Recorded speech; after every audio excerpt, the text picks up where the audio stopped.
second half, you must really lament that first half, particularly the opening quarter. Yeah, that opening quarter wasn't who we were. Kind of fell back to the old mentality of us not coming out and competing in the first 5 minutes of the game.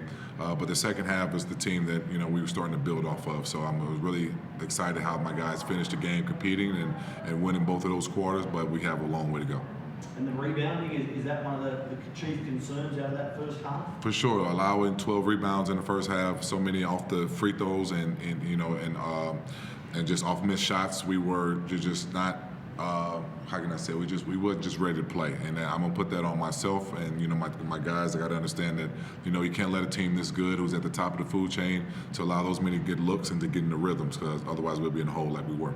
You're never happy with a loss, but did you see enough in the second half to move towards Christmas night confidently? For sure. And we talked about that. That was one of the positives that we left in the locker room, that, if we come out and compete like we did, if Taz would have seen that last 20 minutes, the first 20 minutes, we could have a different ball game. Maybe, win or loss, but we would at least respect ourselves a lot more because we were ready for the game. So we're going to let this sit for a while, but we're going to Monday fresh and ready to go.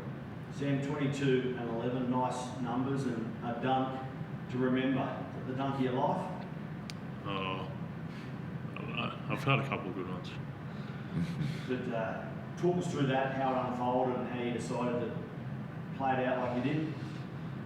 I mean, it's been easier for me because kind of the stuff we're running, I'm not having to force as much. I'm getting easier shots, which, I think my last couple of games I was 7-9 last game, 9-13. Like it's not. I haven't magically become the highest percentage shooter in the world. It's what the other guys are doing. They're drawing more defense, and then it's easy for me. A lot of my shots, I'm just catching it and putting it in at the rim, which when you're 7 foot isn't super hard. But yeah, it's tough. It's to sit here and. After a loss, and the second half we showed the fight, but that Tassie's the barometer of one of the best teams in the league, and if you want to beat them, you got to play all 4 quarters. I guess early in the season, if the Hawks got off to such a bad start, it just kept on going. Is that a positive that you can see signs that there's improvement? Yes, yeah, the improvement is there. But it's not what we want to keep doing. We don't want to keep improving off of bad starts, right?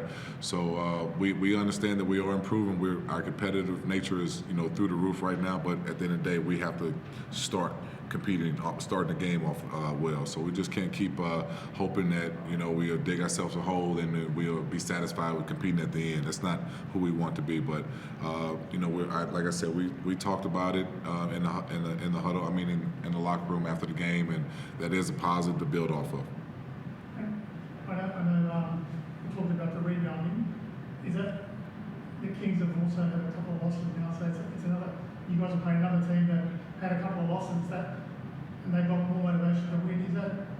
Is that another hurdle you guys have got to overcome? For sure. This league is unbelievable tough. So it's day in and day out. If you're at the top of the food chain or in the middle or at the bottom, we're going to get your best shot. So, and that's something that we have to start consistently preparing ourselves for, to be ready for that challenge. Because right now we dug ourselves a deeper hole as record-wise, and know what our expectation is to get to the playoffs. We can't keep having mishaps like this. So, but we know Sydney is going to be ready to go, and after a loss from New Zealand the other night, and we should have the same fire.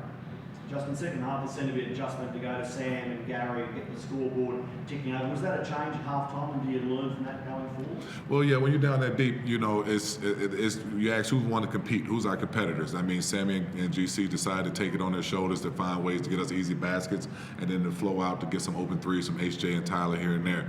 But those are our go-to guys. They make the game simplified, easier, even though because they have to rely on a double team, and they're so easy to pass the ball out. So, but those guys was like, hey, at the end of the day, JT, we gotta find a way to fight to get easier shots, because our first five selection shots wasn't as what we wanted. Sam, looking forward to playing the Christmas night. I know right now you're hurting, but if you can just distance yourself to go to Sydney against the arch-rival, special day of the year. I imagine for the first time playing hoops on Christmas Day. Are you excited? Yeah, it'll be fun. Every game against Sydney's fun. On Christmas Day will be fun. and we owe them. I know they've beat us twice already this year, so yeah, we got to go up there and soak it all in and come out ready to go. Big audience too. I know that Christmas Day sports no strange thing in the States, but coach, special day, you ready to rip in? Yeah, for sure. And we're happy that the crowd that we had tonight, the Wynn Center was rocking. We just wish we had to give them a good early Christmas present. But I mean, I think they see how we're trending, and so hopefully that we get a chance to our next home games we see just as good as a crowd, or even more. But yeah, we're excited about Monday. You know, at the end of the day, because we should be more hungrier now. Let this soak in, and I told the guys it should sting you. Let this hurt. You know, we don't want nobody leaving our locker room laughing or joking about anything. You know, let this one hurt. Enjoy your time with your family and come ready to go to work on Monday. So is this a hiccup? You're hoping it's just a hiccup and better times are still ahead? Yeah, for sure, for sure. We feel that we are talented, just like those top teams at the top. You know, we just got to put 4 quarters together, and we got hit in our mouth early by a really good team, really well coached, and you know, our hats off, tip our hats off to them, and we kind of want to simulate that, and you know, as we keep progressing. So this was a lesson learned for us, and hope it's the last one. All done. I'm good. Thanks, man. Thank you, Thanks, sir. guys. See you, mate.